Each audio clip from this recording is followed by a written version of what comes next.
कर्म ना करे परीक्षित महाराज तो भी मानव का धर्म बेकार है, तो भी मानव होना बेकार है। क्योंकि घर गृहस्थी में भी मनुष्य को फंसना चाहिए, संतान का भी होना बहुत आवश्यक होता है, धन संपत्ति का होना भी बहुत आवश्यक होता है। और ये धन संपत्ति संतान घर गृहस्थी कब तक आएगी, कब तक आएगी?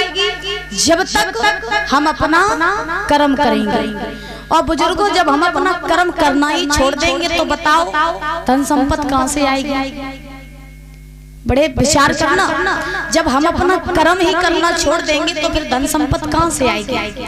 अब जैसे आप लोग बैठे हो और आप लोगों के सामने अगर थाली भोजन की परोस कर रख दी जाए और आपसे दूर आपको बैठा दिया जाए और आप मन ही मन में जब विचार करो कि हे प्रभु कैसे करेगी जब थाली हमारे पास में आ जाए और जो में कौर टूट के और मेरे मुख में चलो जाए, तो बताओ ऐसा हो सकता है?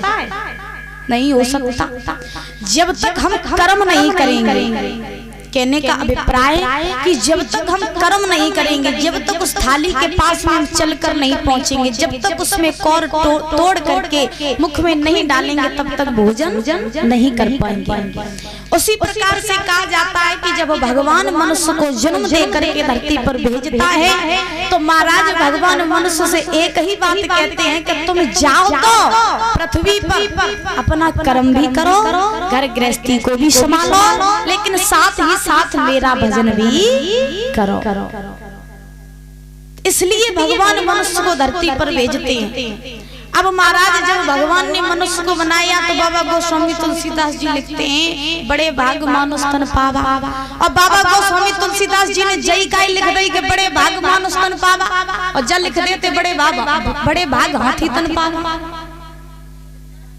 अगर ये लिख देते कि बड़े भाग हाथी तन पावा, लेकिन यही क्यों लिख दिया कि बड़े भाग मानुष तन पावा? क्योंकि मानव का शरीर ऐसा शरीर है कि भगवान ने मनुष्य के अंदर हर एक क्षमता दी है। परीक्षित महाराज सोचने की बुद्धि दी, खाने के लिए हाथ दिए, चलने के लिए पैर दिए, देखने के लिए आंखें दी, भगवान ने सब कुछ दिया। और जानवरों के अंदर क्या है?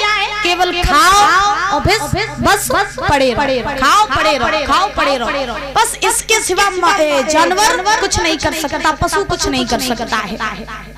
इसीलिए महाराज मानव का शरीर एक ऐसा शरीर है कि ऐसा तन है कि इससे जितना हो सके इसका उपयोग करो। क्योंकि भगवान ने आपको ऐसे ही नहीं बनाया कि आप भी आओ पशुओं की तरह पड़े रहो, खाओ पियो फिर पड़े रहो, इसलिए नहीं बनाया।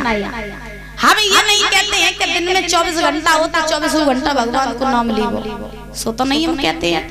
लेकिन हमारा कहने का अभिप्राय केवल ये है, और भागवत भी हमको यही सिखाती है। इसे भागवत कराई किस लिए जाती है?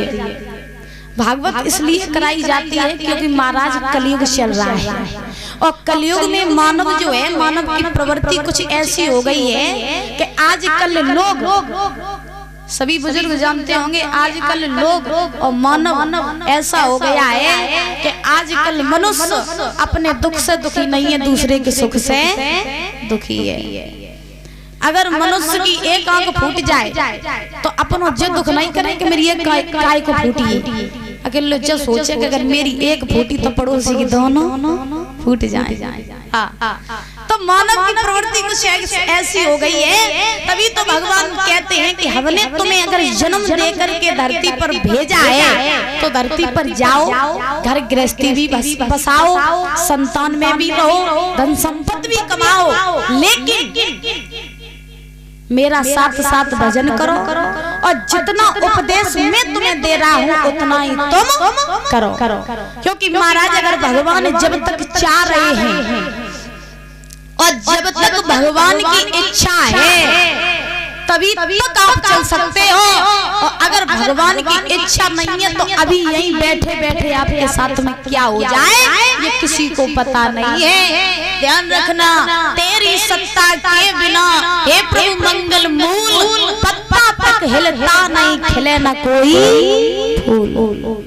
भगवान की बिना मर्जी के फूल भी नहीं खिल सकता है। इसीलिए कहा जाता है कि जब तक ये सांसें चल रही हैं, जब तक ये शरीर में आत्मा है, तब तक इस शरीर से भजन करना चाहिए। और महाराज ये भी सभी लोग जानते होंगे कि धन संपत्ति कितनी भी कमा लेना, घर घाट महल बना लेना, तुम्हारे घर में सब गवर्नमेंट जॉब करने लगे और खूब सारी धन संपत्ति आने लगे, सरकारी पैसा आने लगे, लेकिन ध्यान रखना कितना भी पैसा आ जाए लेकिन आज के संसार में कोई भी मानव सुखी नहीं है। चाहे राजा के पास जाइयो और राजा के पास में जाकर के उससे ये पूछना जाकर के जब बता भैया क्या तू सुखी है, राजा के पास में जाकर के ये पूछना कि भैया क्या तू सुखी है, तो महाराज राजा के मुख से ये बात नहीं निकलेगी कि भैया हम सुखी है। क्योंकि महाराज संसार में जो आता है कहीं पैसे से दुखी, अब किसी के पास में पैसा है तो संतान नहीं है, और अगर संतान है तो काऊ के पास में पैसा नहीं है। चाहे राजा के पास में चले जाइयो, चाहे महाराजा के पास में चले जाइयो, जाके जब पूछो भैया तुम सुखी हो, तुम्हारे पास में सर्व सुख है, तो महाराजा भी ये नहीं कहेगा कि मेरे पास में सुख है। क्योंकि संसार की ये सत्यता है कि जीवन में जो आता है वो सर्व सुख लेकर के नहीं आता। एक कवि लिखता है बड़े सुंदर शब्दों में,